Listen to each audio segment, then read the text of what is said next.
Our bloodless war on dangerous drugs adheres and will continue to adhere to the established 8 E's of an effective anti-illegal drug strategy. Extermination was never one of them. Umani ng batikos mula sa human rights groups ang pahayag na ito ni Pangulong Ferdinand Marcos Jr. sa kanyang pinakahuling SONA. Maliraw kasing tawaging hindi madugo ang anti-drug campaign ng administrasyon, lalo na't mahigit 700 drug-related killings ang naitala mula nang magsimula ang termino nito. Para kay Atty. Cristina Conti, isa sa mga legal counsel ng drug war victims, hindi iba ang drug war ni Pangulong Marcos Jr. kay dating Pangulong Rodrigo Duterte. Aniya, halos parehas pa rin ang dokumentong hawak ng mga pulis sa pagpapatupad ng drug war. So, mismong yung policy paper nila, pareho yung title, Oplan Double Barrel. Ngayon nga lang, ang sinusunod daw ng police ay Oplan Double Barrel Finale or Adore. Ito daw yung rehabilitation na yung focus. Pero sa nakikita naman natin, hindi naman ganun din yung implementation. Kaya ito din yung kritisismo doon sa polisiya at nangyari ng panahon ni Duterte. Iba ang nasa papel at iba rin ang nasa implementation. Kaya ultimo, protocol, policy, practice. Pareho pa rin ang kinalabasan. May patayan, may hulihan, may planting of evidence. Ayon kay Atty. Conti, batas mismo ang nagsasabi na dapat isa lang sa rehabilitation ng isang individual sa unang beses itong mahuli na gumagamit ng droga.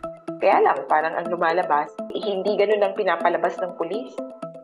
Kapag ikaw ay high o kaya user ka, paplantahan ka na rin ng ebidensya, paplantahan ka na rin ng droga, para mas mataas yung penalty.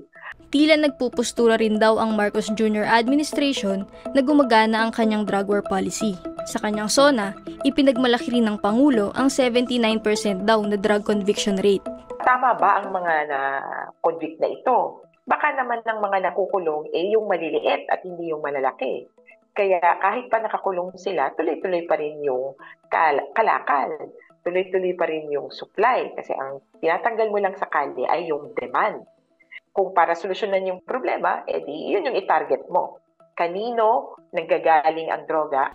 Paliwanag ni Atty. Conti, sa halip na karahasan ng itugon, dapat maintindihan ng pamahalaan kung ano ang nagtutulak sa mga ordinaryong individual na gumamit ng droga. Ang pangangailangan sa droga o ang paggamit ng droga ay may dalawang aspeto, health o pangkalusugan, at socio-economic.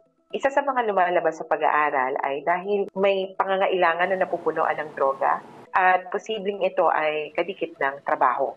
Kailangan nilang magising, kailangan nilang magbanat ng buto. May iba naman na gumagamit ng droga for medicinal needs. Palagay ko hanggang hindi maintindihan yon, hindi talaga matatapos itong war on the drugs.